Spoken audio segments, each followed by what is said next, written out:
Get a £5 free bet every week with Offer Club from William Hill. Simply stake a total of £20 or more across the week on pre-match football accumulators with 4 or more selections, and you'll get a £5 free bet on the Friday.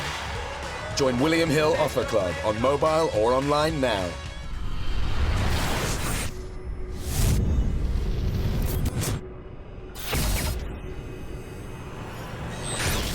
Good afternoon everyone, welcome to the Dorchester Hotel here in London, ahead of a huge night of World Championship Boxing, December 10th at the Manchester Arena, live and exclusive on Sky Sports Box Office, Showtime across America and all of our other international broadcasters around the world. Sponsored by William Hill, StubHub and JD Sports, it gives me huge pleasure to announce the second defence of Anthony Joshua's IBF Heavyweight World Championship against number 8 rated current IBF Intercontinental Champion Eric Molina. This is a huge night of World Championship boxing. Not only Anthony Joshua against Eric Molina, but of course yesterday we saw the fun and games between Derek Chisora and Dillian White, an official eliminator for the WBC Heavyweight World Championship. Cal Yafai bidding to become the first man from Birmingham to win a world championship against two-weight world champion Luis Concepcion, the return of Scott Quigg at £126 at the featherweight limit, and a whole host of action. Katie Taylor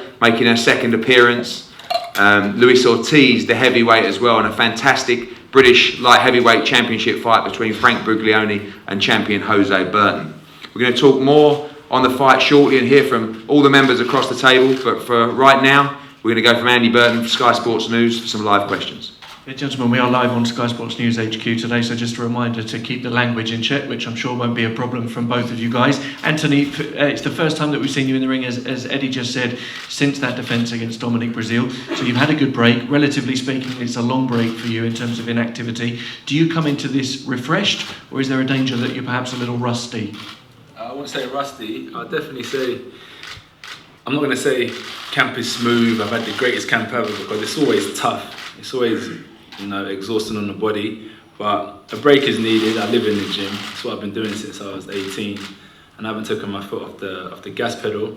So I wouldn't say it's rusty, because I've learned how to fight. I've developed that ring craft now. So it's just basically expressing that every time I go out under the bright light. So what we do in the dark corners of the gym, I've kind of managed to gain experience time and time again, Monday to Friday, to just express what I do time and time again when I go out under the bright light. So no problem having a break for me. I'm just looking forward to getting back in the ring and then building towards 2017. In terms of schedule and the camp, I guess camp started before your opponent was confirmed, and obviously there was so much talk about Klitschko being a possible opponent for December 10th. Was it in any way unsettling that at the beginning of camp you didn't know what you were preparing for? Not necessarily. I started camp really knowing I was going to get into camp. So just so I don't get injured, I started preparing my body for what was to come. So that was the initial start of camp. And then I started training ahead of schedule, preparing. And I don't even really want to mention Klitschko too much at the minute, as that's not the relevant opponent. I've got Eric Molina, who's going to be across the room from me December 10th, who's a tough competitor. When I look at it, I think he was the toughest out of the few, so I thought that's a good challenge for myself. And that's the man I've got to focus on. So I always knew I'd have someone who's game. And right now we're competing for a championship belt. So I think everyone's going to up their levels by 50 to 60%. So the people I've seen and watched time and time again are the people I'm going to face. So I have to put Klitschko or David Price or whoever was in the pecking order aside and focus on what's in front of me. And obviously what would have been the dangers had you not done that? What, focus on what's in front of me? Yes. You'll only find out December the 10th. Everyone's going to train and do and try and reach their potential in training camp, but you only find out, come fight night, because there's nowhere to hide on that night. So everything that you've been thinking and been preparing for will be revealed come fight night. So I could only tell you what effects that would have had on me after the fight. And it doesn't have any impact on your motivation for this fight, the fact that it's Eric rather than Klitschko? No way, because I'm not gonna, let's say for instance, Klitschko has a jab that stands a couple inches away from his face, and I'm going to wait to counter punch Klitschko. Could be waiting all night for that. So I just train as if I'm going to win. I train because I enjoy it, and I train because it's what I do really. So if I was fighting Klitschko or Molina, I have the same ambition, and that's to win. What did you make of Eric's performance against Deontay Wilder? He survived 3 knockdowns, showed great heart, courage and determination before ultimately losing. What did you take from watching that? I think that's why he's here now, really.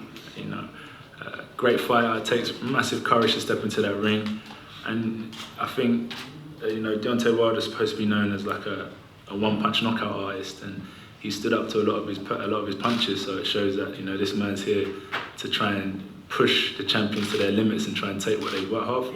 What's in store for Eric in Manchester on December 10th? Potentially the usual,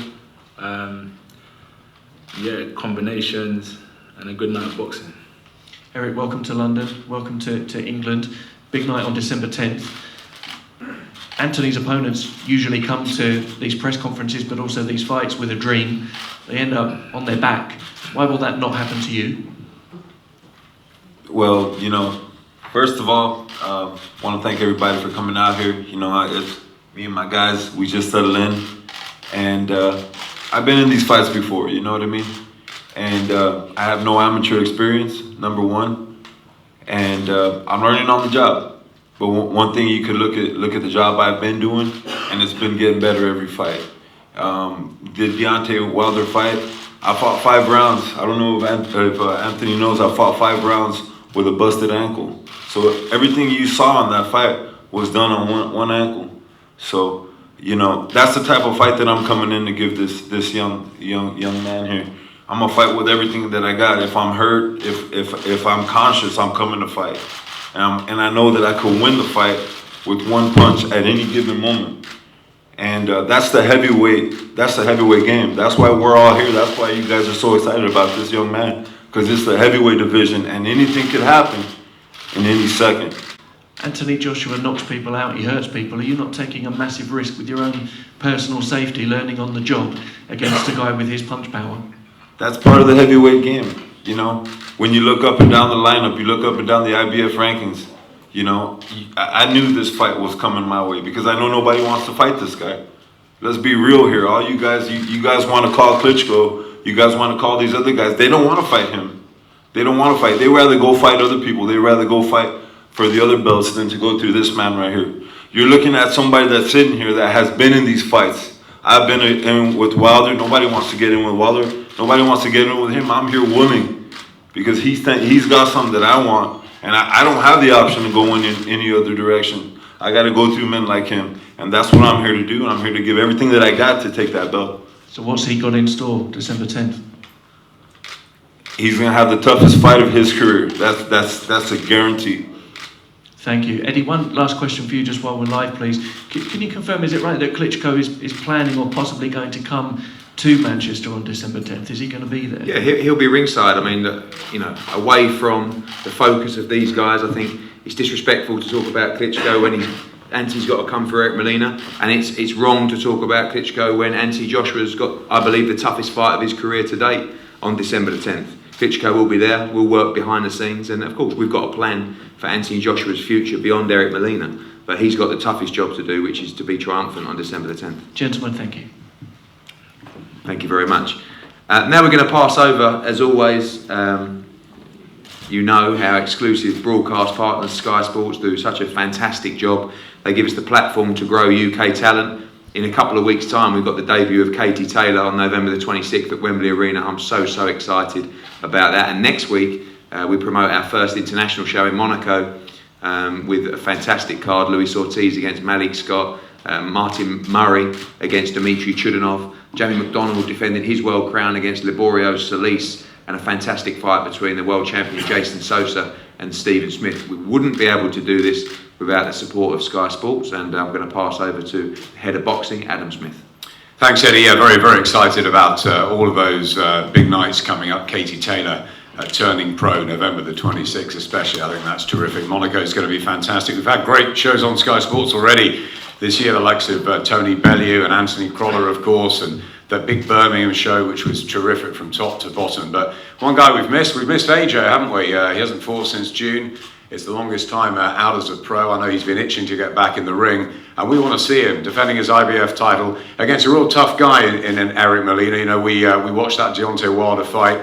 I think people thought Deontay Wilder would deal with him really quickly. It didn't happen. You know, he goes to Poland, he beats Thomas Adamek, he shows he can travel, and I like his attitude here. He's coming, he's got a prize. He wants that title, and he's going to try and give Joshua the biggest and toughest fight of his life, and that's great to see. I think it's going to be a really exciting one on December the 10th. Obviously, it's a stacked card.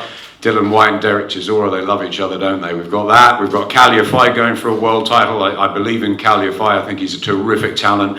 You know, and Katie Back and Luis Ortiz, you know, is he one of the best, if not the best heavyweights in the world? The division is so wide open at the moment, but Anthony Joshua's back to defend his title, and really excited to be part of the journey. You'll get all the build-up, the gloves are off, the behind the ropes, countdowns and everything ahead of the big night on December the 10th in Manchester. What a great fight city. Some great nights we've had there, and I expect another one. And these two guys will give us a really good show.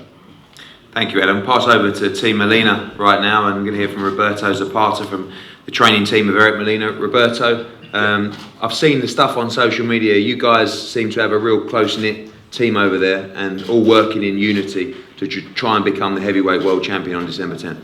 Yes. Well, first of all, Eddie, thank you for that. I appreciate that.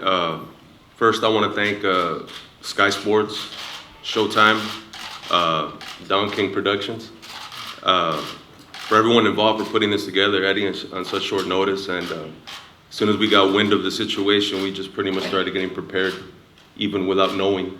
But we felt it was coming. But yes, Eric is a very resilient fighter. You know, a lot of fighters go through very different roads to where they have to get to in this sport. And Eric's gone a long way, and it's been very trying, but I've never seen anybody so persistent to wanting to fulfill what he wants to do, his objective. You know, he talks about that ankle, but keep in mind, this is a man that has a master's degree that was working at a full-time job, working with students at the time when he fought Wilder. That was a 5-week camp. And what he did in that night, working with students, you know, 9 to 5, training after work, you know, it just shows the work ethic that it takes to do this sport. So just to give you all a little, you know, background in terms of what we did this year, you know, he took time off and he dedicated this time to his craft. So essentially, you know, he put his faith, took a leap of faith, and here we are today, speaking in front of all you people. You know, we're here to make history, the first Mexican heavyweight champion. That's what we want to do. That is our objective. Whatever we have to do to make it happen, that's what we're doing. We're here right now on no sleep, doing what we love. That's right. And that's what we're going to do. Thank you, Roberto. And thank you, all of y'all. Eric, you plagued me on social media for weeks and weeks for an opportunity, not just Anthony Joshua, any heavyweight, you told me. Anyone who wants it on December 10th. Luis Ortiz, David Price, Dillian White, it doesn't matter. Anthony Joshua, of course, was the #1 goal. How hungry are you for this? How hungry are you to become, like Roberto said, the first Mexican heavyweight world champion? I mean, definitely the momentum from the Adamek fight, you know, going into Poland and knocking out Tomasz Adamek, which had never been done, never been put on his back for 10 seconds. We had a lot of momentum, and I felt it was time to take some time off from work and put 100% in, put everything that I had into this. And you know, when we finally signed to fight Joshua, you know, a lot of people were like, "Hey, man, you worried about going to fight him over there? You worried about this?" And you know, in this sport, you worry about other things, or I worry about other things. To go a year without a chance, without a big fight. So you know, I was on Eddie. Hey, I want a big fight. Didn't matter who. It didn't matter who. It didn't matter where. It didn't matter what time. I was ready to fight, and I was ready to come and bring everything that I got and continue the momentum. Just so happened that, you know, fighters didn't want to do what they didn't want to take certain fights, and you know, the fight comes my way. I'm thankful, and you know, we're ready to go. I know you feel you've justified your shot at the title. Obviously, a great performance against Wilder, a big win against Adamek, and I know the other people that were put into the pot for the fight, you were quick to poo-poo them and say, no, I'm the guy that should be next. Yep. Back at home, you know, people know me as a certain type of fighter. They know me for one thing that since the first day of my career, I lost in the first round. But I want to just let the people here know something right here. What the back of my shirt says.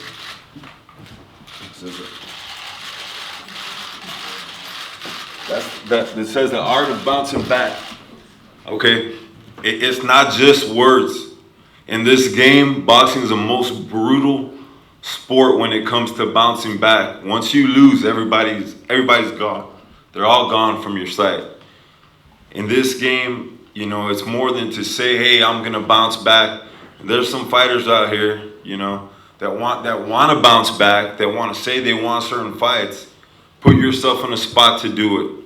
I put myself in a fight with Wilder. I put myself in a fight in Poland against Adamek in his country to bounce back and show the world who I am. You know, in this game, I tell fighters, you know what, get out there and prove yourself. Show what you can do, and then call out certain fighters. And you know, I just feel like the fighter like me, with working with Don King and working with a lot of low-key people, now, I mean, Don doesn't really do many shows. I don't have an easy road to get here. I got to do it the hard way. So, you know, I feel like I earned my ticket here. Thank you, Eric. It sounds like you're going to give every ounce of your heart and soul on December 10th. For sure, yeah. Good man. Anthony, I think it's good to come face to face with Eric Molina and realise you got a real job on December 10th against a very, very hungry man. Perhaps the hungriest man you may have fought so far in your career. Yeah, most definitely. Especially at the stage right now, with what's at stake, especially in this, as you said, with Sky Sports and everyone here supporting and giving us massive attention, it's a good chance to show what you're capable of as well. I think, I don't want to talk about my story as such and where I've come from and everything, but I'm here and I don't play games. I'm serious about what I do and I'm serious about moving forward.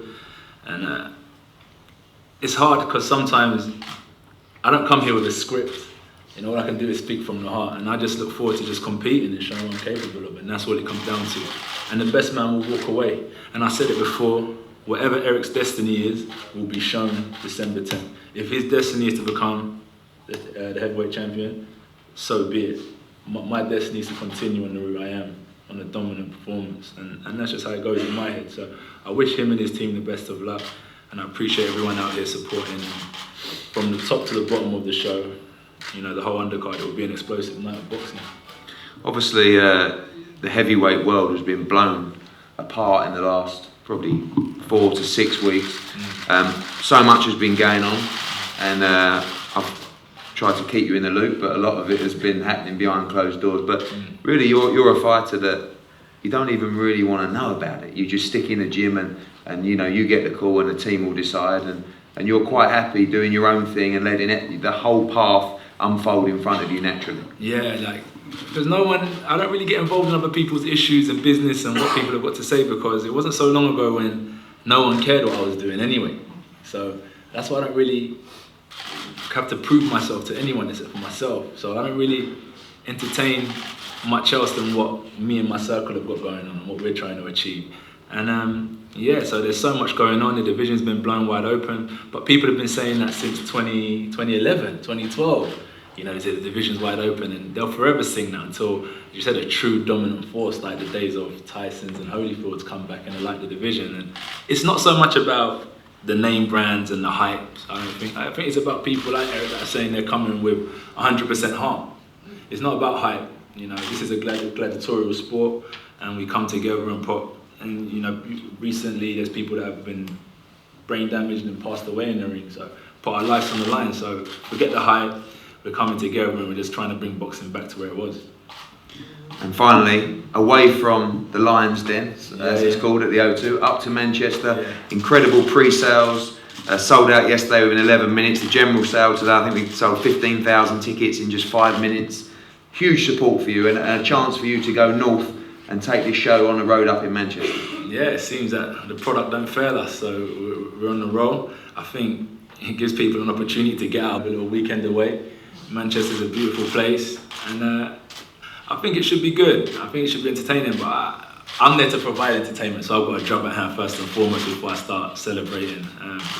But yeah, just going to stay focused in the meantime. And I don't mind that it's in Manchester, because inevitably it's just like a ring's moved from one arena to another, but the same rules and regulations apply throughout the contest. So yeah, Manchester, the Lions Den, it's all the same job, you know, same ropes, one referee, and just me and Eric at the end of the day. The whole team steps out of the ring and it's just left to us to handle business. Thank you, Anthony. That's December the 10th, and we can't wait to hear from the Olympic gold medalist making his second defence, Anthony Joshua, and the challenger, a very, very hungry Eric Molina. This is going to be a great fight. We're going to pose now for photos up on the stage, and then all the fighters are available for one-on-ones as well.